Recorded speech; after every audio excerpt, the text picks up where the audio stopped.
In this video, I'm going to briefly explain what sidechain compression is and how it works within Caustic 3. I made a really simple drum pattern and a rolling bass line. It sounds like this.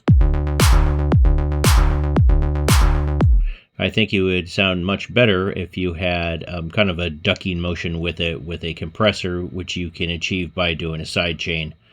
So I'm just going to show you how to add a compressor and to sidechain it to whatever you want. So if you had a compressor and we want it to sidechain to our drums, all you have to do is hit 1 because this is on channel 1. If it was like channel 4, like over here, if this is the track you wanted, you'd go until it hit 4. But since our drums are on 1, we can hit 1. Now we can listen to it. Gives it that pumping action. Whoops.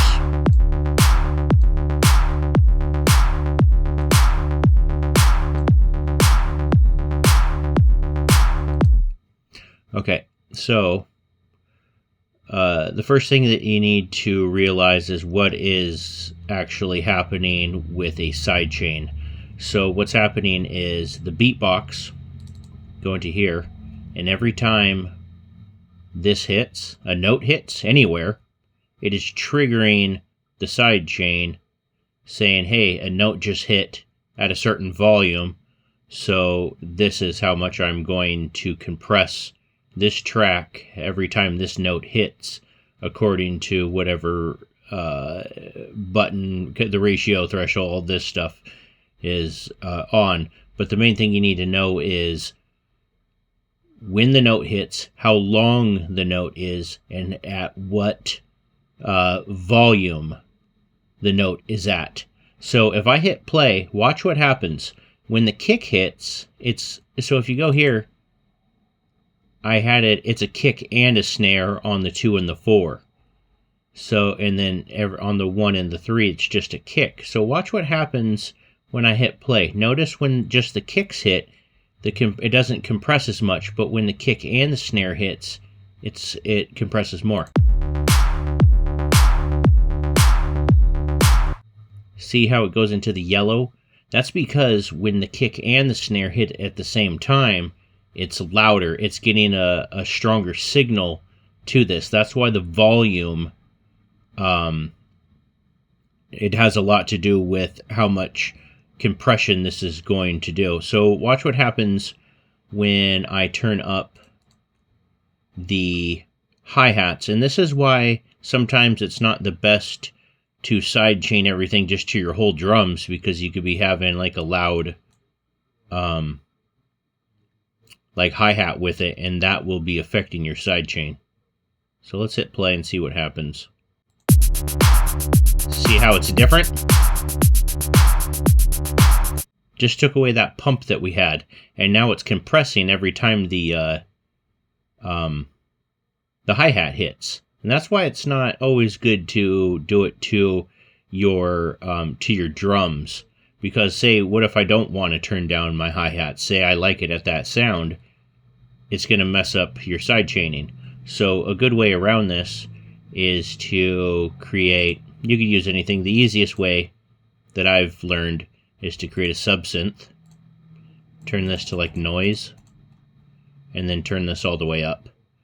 Now, wait, what happened? Okay, yeah, now you can add, it doesn't matter what note you play, all it's doing, all the sidechaining is reading is, okay, when is the note playing, like right here, we could do like a 4 on the floor pattern.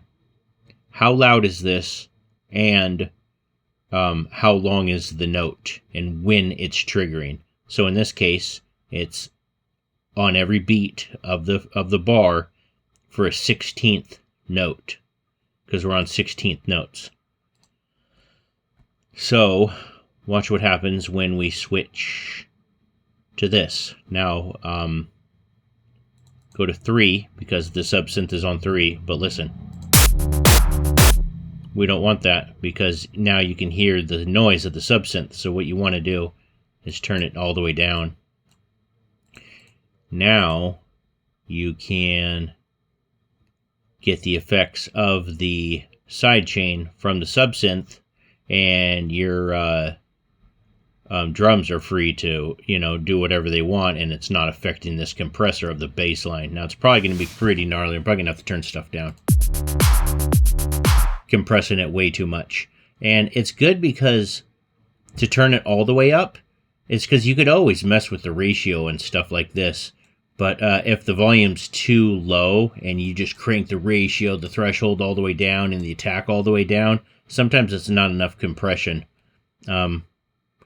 So watch what happens if we turn this down. If we turn the subsynth down like this, it's not going to compress as much. Even though everything's pretty much pegged out to the max to where you'd want to get it. That's why it's good to turn up the volume. See, this is as much as this compressor can handle.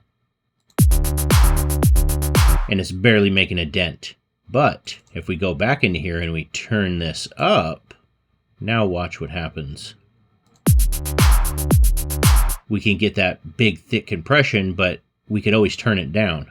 To do that, you can turn the ratio down. I'm not going to go into the details of compression and stuff, but this is basically the thing that gives you the option here to be able to do this. So, like, for instance, we'll turn this back to 1, back to our drums, and if we turn down the snare and the kick, these hi-hats are going to be triggering it. Watch how fast this thing moves now.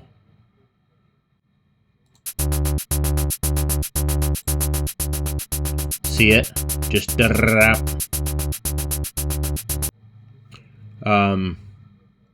so that's another reason, like,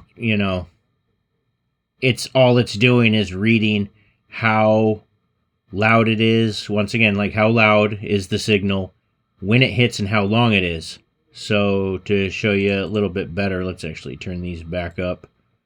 I'm actually going to turn these down. And what I'm going to do is, no, I'm not. I'm going to turn this back up, not as loud. Okay, that's fine, but we're going to go back down here, and I'm going to change this to 3, but I'm going to change the length of the note. But right now, just listen. Gives it a nice little pump, but watch what happens when we lengthen the notes here. We just so this and okay, so now these are eighth notes, I guess. Yeah, eighth notes. And then now let's go back and listen. Stays on longer. Let's change these even more. Let's make them even longer. Now listen to it.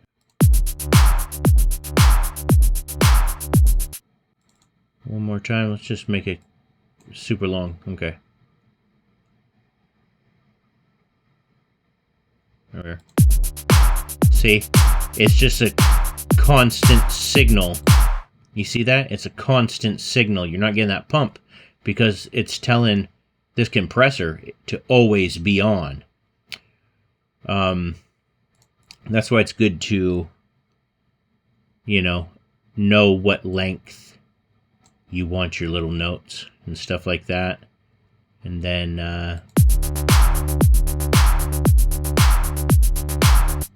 you could make the side chaining sound better or whatever, and you can just dial it in how you want. But that's a really brief explanation on side chaining and stuff without getting into the internal works of a compressor. All it does is it just tells it when to turn it down. All the compressor is just a volume control.